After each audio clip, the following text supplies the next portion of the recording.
Salam. So kita sekarang ni perjalanan kita daripada Samarkand ke Termis yang mengambil masa 6 jam 6 ke 7 jam macam tu lah. So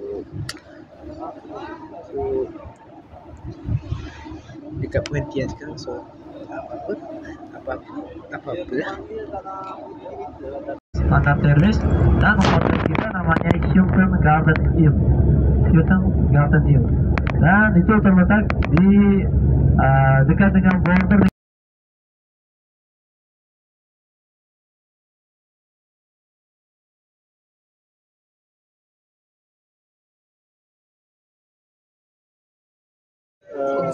Malaysia. Malaysia.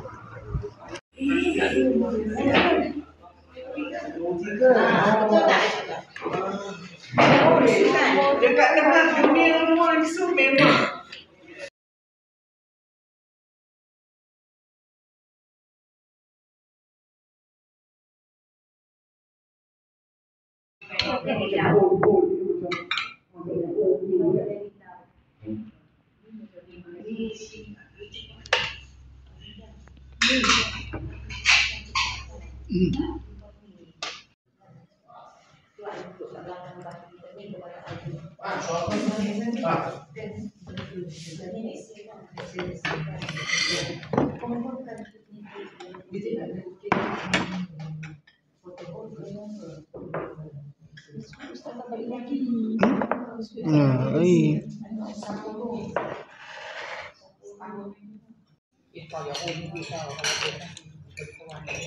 Tak ada cakap dengan dia, jangan cakap dengan Akram juga. Akram pun nanti dia yang lebih awal mati pada I sebab dia stres. Wow.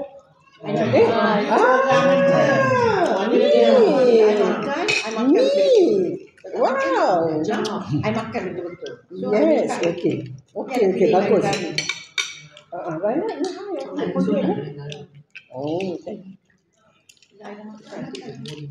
Kali ni mantap.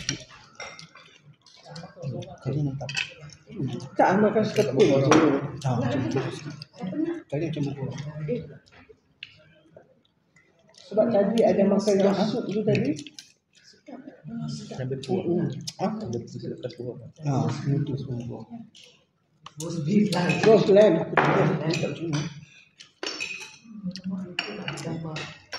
Because I seldom eat meat.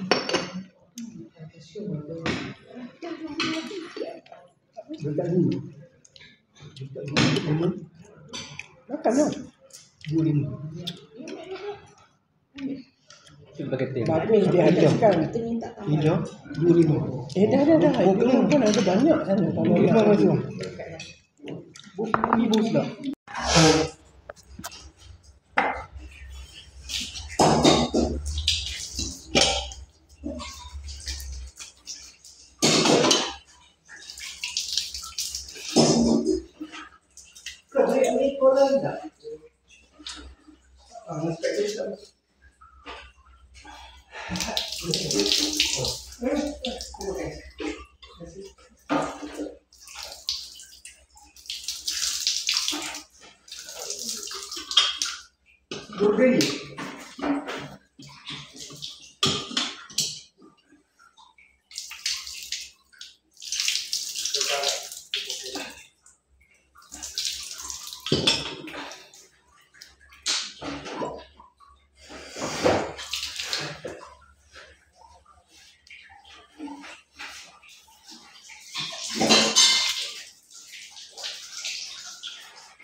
Kumparan lain, nasinya dia lain. Nasi kebanyakan nasi palof ni dia semalam kenduri pagi. Okay. Guys, so sekarang kita dah sampai dekat mana area ni? Tepi gunung ni lah, ada yang ada gunung ganang. Semua gunung.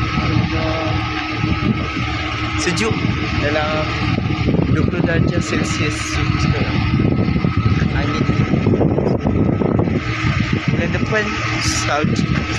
Kat mana Ustaz? Dah dekat dengan Termis. Dah nak dekat dengan Termis.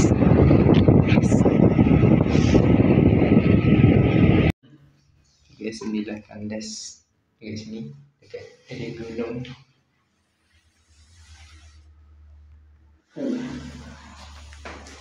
Memang tak ada pintu je. Oh my god.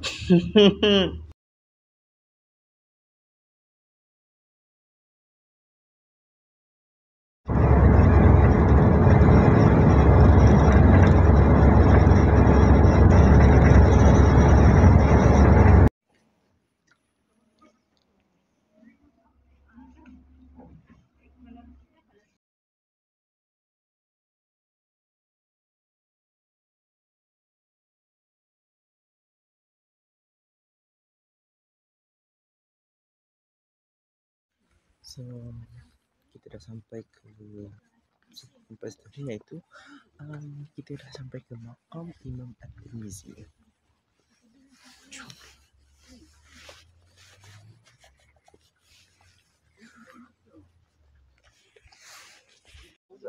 Awali kita orang kenal orang seperti orang bersebut timur, dia dekat dengan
yang sayyari, malaikat yang berterbangan yang berjalan, mereka kabarkan kepada Imam Tirmizi bahawa ada sekumpulan daripada sekian bangsa sekian akan datang menziarahi kamu. Maka atas izin Allah SWT dan redha-Mu juga, maka mereka ini dapat sampai ke sini insya-Allah.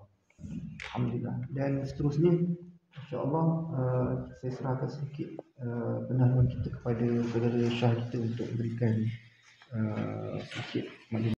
Dia menjawab saya tahu ini semua hadis tanpa catatan juga. Kemudian dia tanya, kamu lanjut sampai akhir. Ulama yang tersebut bilang kepada Imam Tirmizi, dan kemudian dia boleh menceritakan semua hadis. Imam Bukhari dalam hal ehwal keilmuan dan kewarakan selain daripada Abi Isa, iaitu Imam Tirmizi. Lepas saja Imam Bukhari meninggal, tak ada orang yang boleh standing yang boleh ganti keilmuan seperti Imam Bukhari melainkan Imam Tirmizi ini. Kerana beliau adalah anak muridnya. Bayangkan, ya, kita datang dari Samarkand tadi sampai ke sini.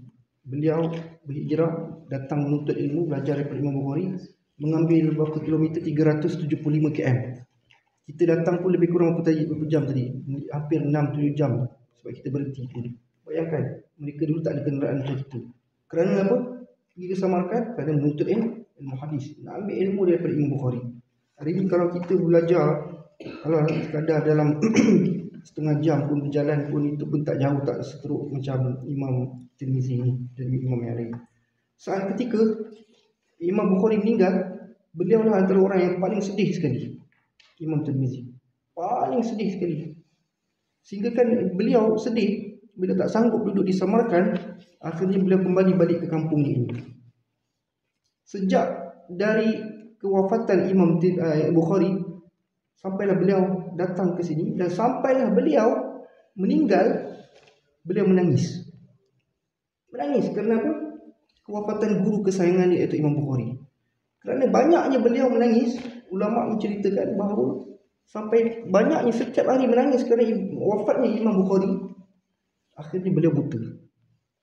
Tengok kesayangan anak murid kepada gurunya. Kita hari ni dia tak menangis kerana guru kita, ya, malah kadang kita cela lagi, kita petikai lagi, kadang kita mengumpat lagi kadang-kadang guru tu. Imam Tirmizi, sejak dari Imam Bukhari meninggal sehingga dia pulang tak sanggup duduk di Samarkand. Kerana apa?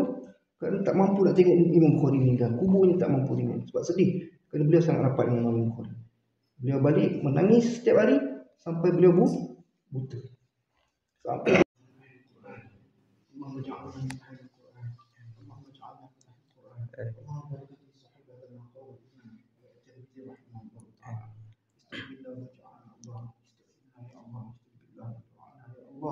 اللهم افتح علينا حكمتك واشرح علينا من خزائن رحمتك يا ارحم الراحمين. اللهم اشرح صدورنا بالقران، اللهم اشرح صدورنا بالقران، اللهم اشرح صدورنا بالقران، اللهم اشرح صدورنا بعلوم الحديث بركة سعادة هذا المقام. اللهم ارزقنا رزقا حسنا حلالا طيبا يحتسب وبركة فيه. اللهم ارزقنا علما نافعا ورزقا واسعا وتوبة نصوحا وشفاء من كل داء. ربنا آتنا في الدنيا حسنة وفي الآخرة حسنة وقنا عذاب النار.